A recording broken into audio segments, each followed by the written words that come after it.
Ignition sequence starts. 6, 5, 4, 3, 2, 1, 0. Liftoff. We have a liftoff.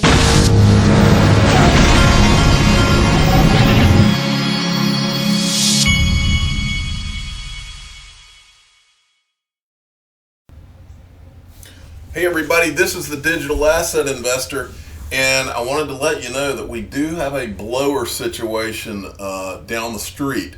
I don't know if he's going to try to come blow in the street towards my house, but we do have a blower that is active right now, and so if you hear anything, that is what it is. We also have another issue here on the Digital Asset Investor channel, and that is that my wife unloaded half of the dishwasher this morning and asked me to unload the other half. For those of you that have been around for a while, you realize that one of the things I hate more than anything in this life is unloading the dishwasher. Once XRP finally moons, I have an agreement with my wife that I no longer have to unload the dishwasher. And so, of course, that will involve a nicer kitchen, maybe 2 dishwashers. But anyway, the point is that I have to unload half of the dishwasher. I know that that's hard for you to imagine, that the digital asset investor actually has to unload dishwashers. But yes, I do. It's actually not hard to imagine at all. I also have to sometimes take the trash out, which is another thing I don't like doing. I'm sure many of you out there can identify with these problems that we have.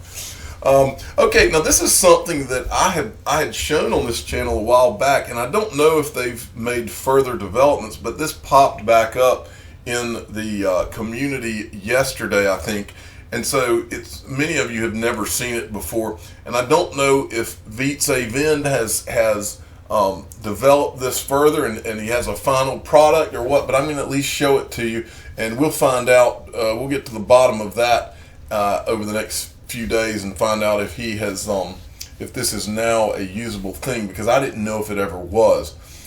This is from Jaquita McPhee, XRP text for SMS by Vice, and he's got a website that you can go to. It's sms.xrptext.com, and he shows an example here of being able to send XRP via text. To me, this is really cool, and as I've said many times before, when the history books are written on this whole XRP community thing, Vice is going to be, he may be a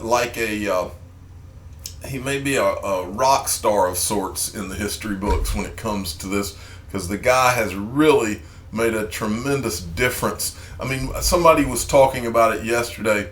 I think it was Brad Combs was talking about how they had confirmed that you could tip XRP, you could tip Donald Trump, the president, with XRP tip bot, which had to mean that someone set up the XRP tip bot. Now, if I'm Vice, that ought to give me one great sense of pride. The idea that someone as high profile as that has been set up to use something that I created. So all props to Vice. This guy is smart, and he's really helping to make things happen in this XRP community. But go check this out. It's sms.xrptext.com, and it shows you how you can send texts, XRP, to your friends and family via text. Let's get rid of this. Okay, now I want you to go watch this video. This is good. It was sent by XRP Honeybear at C_Mike13. If you pay attention, and this is a TED Talks. Now, I think I've shown this on this channel before, but I did not know exactly about the 8:13 mark, and that's what I want you to watch. He says at the 4-minute mark, they talk about Bitcoin. 7:23-minute mark, they talk about Ethereum. But when you get to the 8:13-minute mark, folks, I mean, the guy, this is back in 2016, and the guy is literally shouting Ripple without saying Ripple. This is the video right here. How the blockchain is changing money and business. Don Tapscott. This is from September 16th, 2016. Go to TED to watch this video. But at the 813 mark, this guy is literally describing what Ripple is doing and XRP. He is describing it to a T and talking about how it's going to change the world. And you need to go see this. Okay, and next I got this is also from Jaquito McPhee. This guy has turned it up this morning at Jaquito McPhee. Go give him a follow. And he sent me I haven't seen a lot recently out of Stephen. Now he's Stephen Bull from the Dieppe. He used to be Stephen Dieppe, but he puts out a lot of really good content, and he's hit it out of the park again. This is a 55-second video, and what this is these are bankers in India, and they're at Blockchain Delhi, I guess is how you'd say that. More and more banks and financial institutions will join Ripple's platform. Not only the volume of transactions will increase, but also the use cases. And that's Samir Garg he's a VP at Axis Bank, and this is him right here. And he literally says that you're going to see the volume increase, and you're also going to see more use cases. And you're not hearing that from Ripple, you're hearing that from one of the bankers. But here's what else is important about this clip, folks. We have seen in the news, oh, India's going to ban crypto and da-da-da-da-da. And I've told you all along, nobody's banning crypto, whether it's India, China, Russia. They might be playing games to position themselves, but they're not banning anything. But what is the one company in crypto that is actually on the ground working with banks in India? That would be Ripple, who works on the #1 use case for the greatest digital asset ever created, XRP. And so let's look and prove this to you. This is from Ripple's career page, which I showed you yesterday, I believe. This is just from the integration engineering. They're hiring a senior full stack software engineer, which I don't know what that is, in Mumbai. These are all Mumbai, India positions. Senior integration engineer, senior Java software engineer, customer initiatives. So these guys are hiring all over the place in India, and why on earth would they be doing that in a country that is planning to ban crypto? The answer is they would not. And then there's this, folks, from Michael at VAL5 Links. Today we are thrilled to announce that Dr. Raghuram Rajan, former governor of the Reserve Bank of India and distinguished professor of finance at the University of Chicago, and Kamal Kadir, CEO of Bcash, as our 2019 swell keynote speakers. So, this guy is the former governor of the Reserve Bank of India, and yet again, Ripple has a connection to a major central bank, someone involved in the central bank of a country. And how do they get their foot in the door with places like this? As I've said before, Ripple, for whatever reason, has access to the red phone that gets them where somebody is picking up the red phone and making calls and making inroads for Ripple into these places. And it's not a coincidence. And if you are like me and you're sitting there as an owner of the greatest digital asset ever created, you're in a very good spot, because we are indirectly friends with someone who has their hand on the red phone. And I feel like as an investor, that's a nice place to be. Okay, the crypto utility guy at Utility Guy 7 sent me a couple of things. Israeli regulator looking to fast track 2,000 fintech license applications. Wonder why Israel would be doing that. I think that answer speaks for itself. Also, World Bank issues $33.8 million more of its private Ethereum blockchain bonds. Wonder why they would be doing that at the World Bank. Okay, Chinu Patel at Chinu Patel 29 sent me a few things that I always love. This one's great. From Rhythm Trader: national debt, USA $22.5 trillion, Japan $12 trillion, China $9.5 trillion, UK $3.5 trillion, France $3 trillion, Italy $2.9 trillion, India $2.8 trillion, Germany $2.2 trillion. But sure, Bitcoin's $0.2 trillion is the bubble, and we should be worried about it. I think this illustrates a pretty interesting point here. Look at this, folks.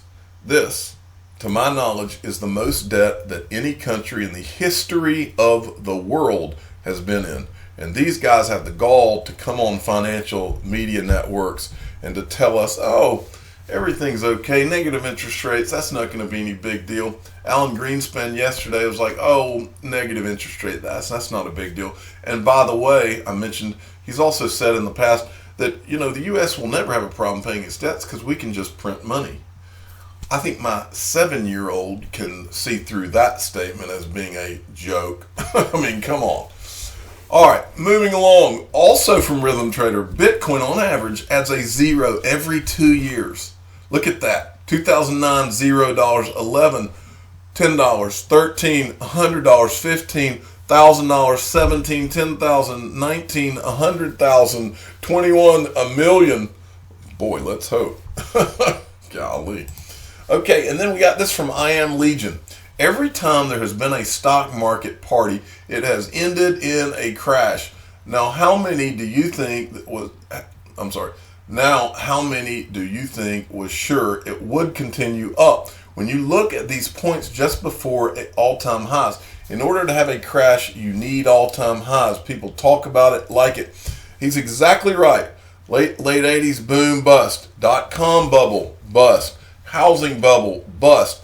But this is the big one, folks, because this is the 22 trillion just in the U.S. debt bubble. This is the real one that burst.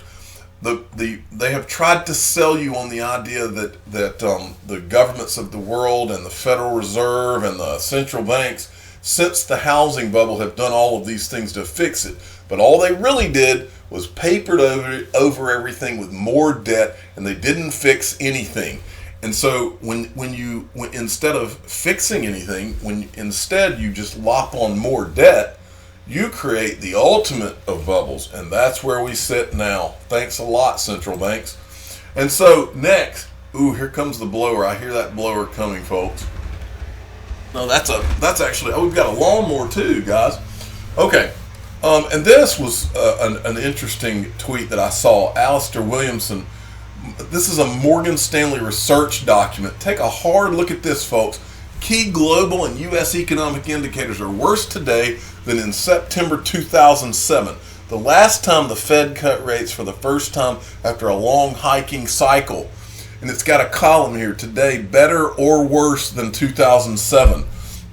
This column is, the last is here, and then this column's 18th of September 07. And it's got global, these are our global indexes, and then United States, Europe, and all of them are showing as worse in this Morgan Stanley report. That should be an eye-opener to you. Now, never fear, because Mr. B is very bullish on digital assets, and so is the digital asset investor. In fact, Mr. B is one of the people that I talked to yesterday about how we're seeing all of Brad Garlinghouse and all these people and the things that they're saying. They're tweeting things that they've never tweeted things like this in the past. You can smell the confidence, and the digital asset investor has been confident about this all along. But many of you out there, as we've been through a lot of these swings and things have been in negative territory, it's hard for you to keep up your confidence. But just look at what these people are saying. A CEO of a multi-billion-dollar company does not come out with this type of confidence unless there is something cooking. We can smell it, and I know Mr. B has lit his cigar, so he smells something cooking, and so does the digital asset investor. I'm sorry that you're hearing all these lawnmowers, but this is my life. I'm the digital asset investor. I'm not an investment advisor. This is for entertainment purposes only. Please subscribe and hit the like button, and tell your friends and family that Mr. B is bullish, and you should be too. Thank you for listening.